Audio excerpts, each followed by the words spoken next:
welcome to tonight's Spooktober special, all about ghosts, and we'll be looking at ghosts across the ancient world.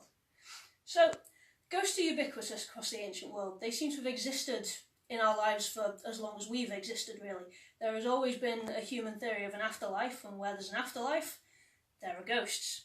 So what I want to do with you tonight is to take you on a really quick run-through of how ghosts were viewed in the ancient world. So, if we start over in Mesopotamia, ghosts had a pretty cushy afterlife. They weren't really allowed out for much, but when they did come out, they came out for a reason. They had unfinished business, similar to ghosts of today, I guess. But the Mesopotamian ghosts manifested themselves as a sickness or an illness. So what you got really was that Mesopotamian doctors were also exorcists, because if you were sick, it was the fault of the local ghost. So there we go with that one. Egypt was the next one. Everyone knows the Egyptians had a bit of an obsession with death. They like to write about it, build monuments to it. Their ghosts work a little bit differently. You have two parts of the spirit, the ka and the ba. And if looked after correctly, the spirit, the ancient Egyptians believed, could actually be very beneficial to the living.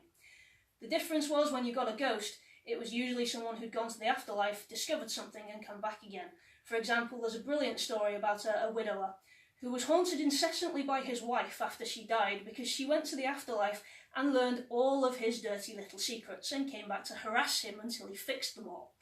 So be careful with your Egyptian ghosts. The Greeks, ancient Greeks, are a little bit different. In the Iliad and the Odyssey, you see the ghosts come out in the writing, but they're not ghosts as we would understand them. The Greeks tend to ask their ghosts for advice. They appear as vapours, they can be conjured, or if you're Odysseus, you visit the underworld to go and talk to Achilles yourself. Greek ghosts are generally helpful. They're not something to be feared. They give you advice, you can call on them when needed. A bit like the Greek gods, really, when they're not being funny. Romans are very different again. Not quite like Romans. They're rather regimented about it. Roman ghosts typically appear in a certain place at a certain time. If it's the ghost of a murder victim, they will appear to you in a well-lit room. For some reason, Romans think you need lights to see ghosts.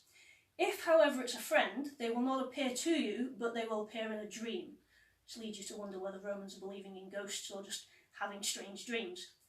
The other thing that they can do, though, Romans like to make use of their ghosts. So if you want to curse the chap down the road because he stole your sandals at the baths the other day, take a tablet, scratch a curse into it, throw it into the nearest available coffin that you can find, and hey presto, your own personal ghost to go and do all your dirty work to that guy who stole your sandals. Useful Romans. Use for everyone in society. Moving on again, India has a culture of ghosts. They've had a culture of ghosts since the ancient times. Indian ghosts are quite scary, really. They seem to possess you. People who died before their time come back because they're looking to finish off what they started. In order to do it, they need a body. Potentially yours, maybe their own. Apparently the fear about this in India was so prevalent it may have led to cremation becoming a burial rite rather than burial, because the spirits could come back, possess themselves and get up again. Nobody wants that. If we move over to a different part of the world, Mesoamerica, so we're looking at Mexico, where the bloodthirsty Aztecs come from. Now if you're looking for dark and disturbing ghosts, the Aztecs are the place to go. Firstly, only women who died in childbirth could become ghosts. Very, very specific Aztec ghosts. These ghosts would hang around at crossroads. They wouldn't bother the males of society, but they would quite literally frighten women to death and steal children if they could. And woe betide you if you didn't have the correct amulets around your house, because they could get into houses and steal your children too. Definitely do not cross an Aztec ghost. Coming back to Europe, to the Celtic period, we have this era, sort of the time of year now, the end of the harvest, Samhain, where the dead could literally get up and walk the earth.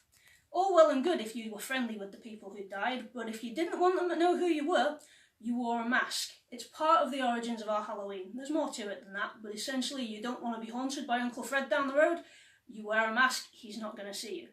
So as you can see in the ancient world, spirits and ghosts, they weren't really things to be massively feared. You could make them do your bidding, you could ask them for advice, they could give you sickness, sure, but your local doctor could exorcise the demon, essentially. If you gave them a decent afterlife, they weren't likely to bother you.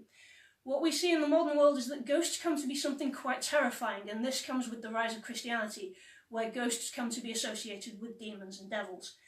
Anyway, that's all I'm going to talk to you about tonight. There is a great website that I will share with you at this video, so you can read more about it if you would like to. That's everything for tonight. Don't forget to like and follow my page, and I will see you all next week for another Spooktober special. Good night.